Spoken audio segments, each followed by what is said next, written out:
I recently wrote an article for Premier Guitar magazine called Bach to the Beach, and it was basically about writing surf music using some of the rules from Species Counterpoint, which were very popular around the time of Bach, and he was arguably the master of it. There's some great rules, and I guess not even rules, but recipes and tools for troubleshooting that we can get from that time period, the Baroque time period, that can be used in modern music and all over the place. And I really like using it on organ parts a lot in surf music. It's one of my favorite places to use it, although I also use it in a lot of the classical compositions I write.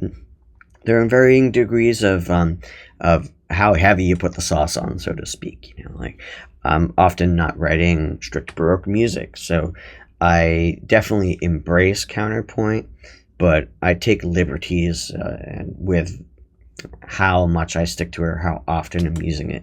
And a lot of it's based on if something isn't sounding good, then I use it as a tool. Because as I've mentioned before, I don't start with a lot of music theory. I started this with the melody line on the top. And then I started thinking, well, how do I want to approach harmonizing this? Because the melody line alone didn't really sound enough for this particular composition and this quartet setup. Well, I wanted to have a little more density, the organ part. And I thought, well, how am I going to harmonize this? And I thought, well, I'm going to maybe use some counterpoint, because I've been using that in my surf compositions. Again, the guitars and the drums and the bass are very much more surf oriented, and then the organ brings in all this campy classical Baroque kind of vibe, and I really like that. So I decided that I was going to check in and definitely use some of the suggestions of Species Counterpoint, and I did. But we're also going to see where I didn't. I kind of just went rogue for a bit. Let's listen to the whole section real quick, which is kind of like the development section, or like the bridge of this surf tune I'm writing. I'm going to start from 2 bars before, and then we'll get into it.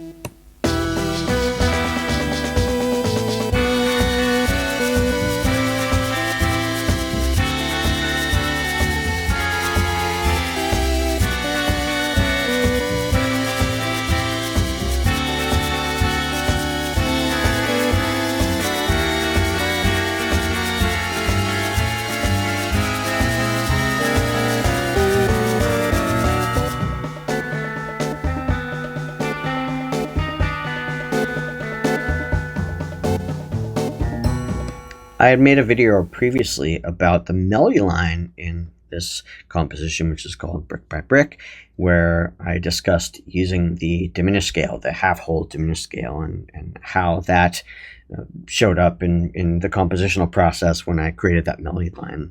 And I get a little deeper into that. So check out my YouTube channel, which is Anatomy of Tone.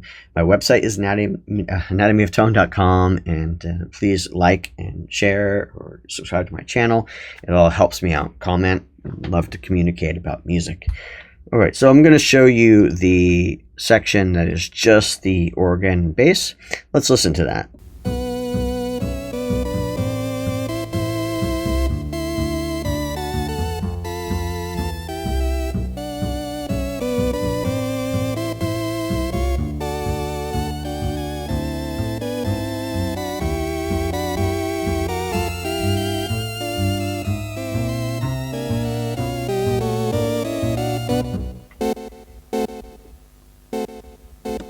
So you'll notice it gets kind of spicy at the end.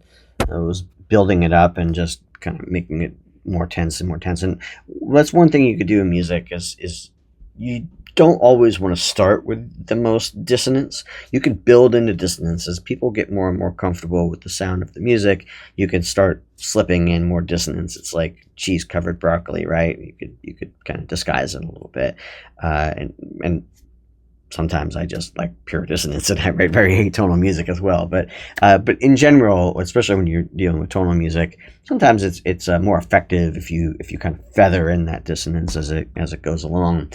Let's just look and see how I'm using the counterpoint here, you're going to see a lot of stuff in the outer voices, and here we have an E, and this is a C note, right? So that's a consonant interval of a 6, even though they're quite far apart from each other.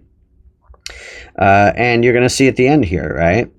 So we have an A, right? And we have an F sharp, another 6th, right? So I'm thinking a lot about the contrary motion in this measure between this bass voice of the organ and the treble voice of left hand, right hand.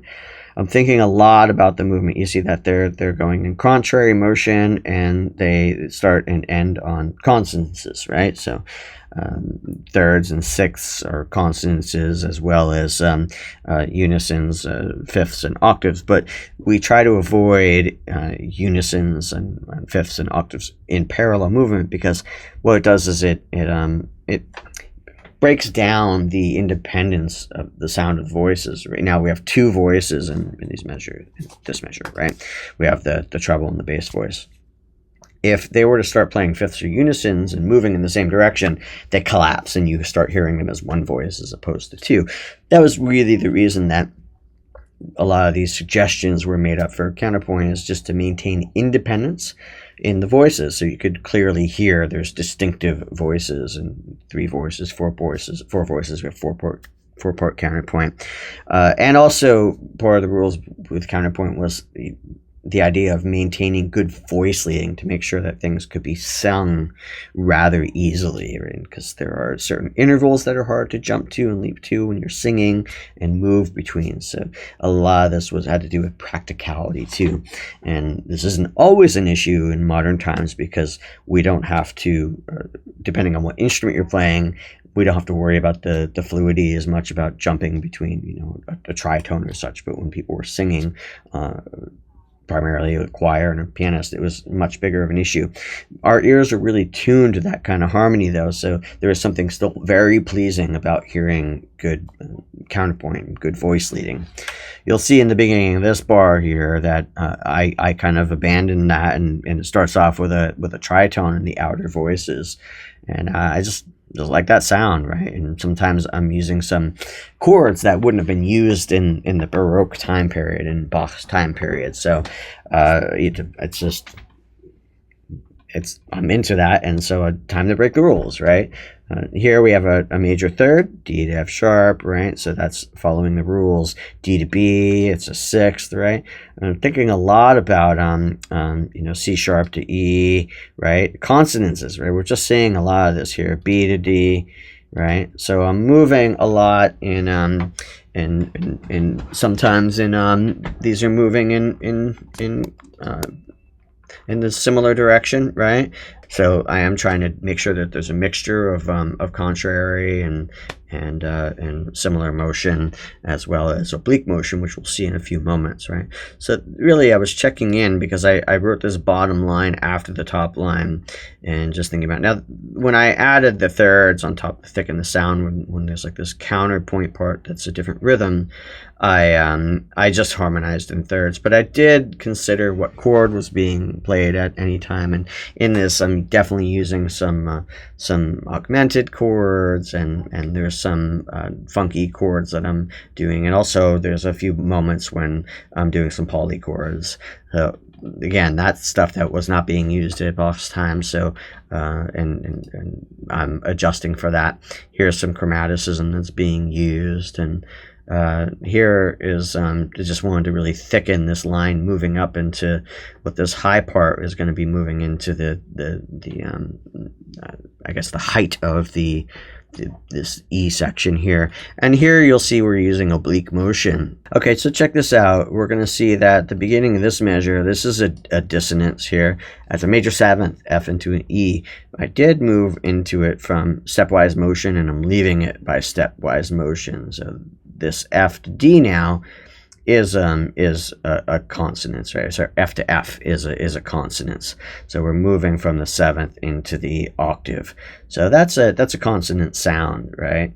And that works, right? And you'll see this section there's another major 7th to a flat 7th to the 6th. So this is definitely not traditional so much, and I'm breaking those rules, but you see it's just a whole dissension here.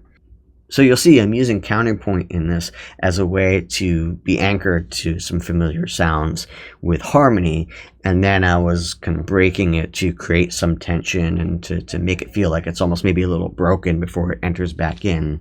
I hope you like this video. There'll be much more. Check out my other video where I discuss the diminished scale, and we'll talk again.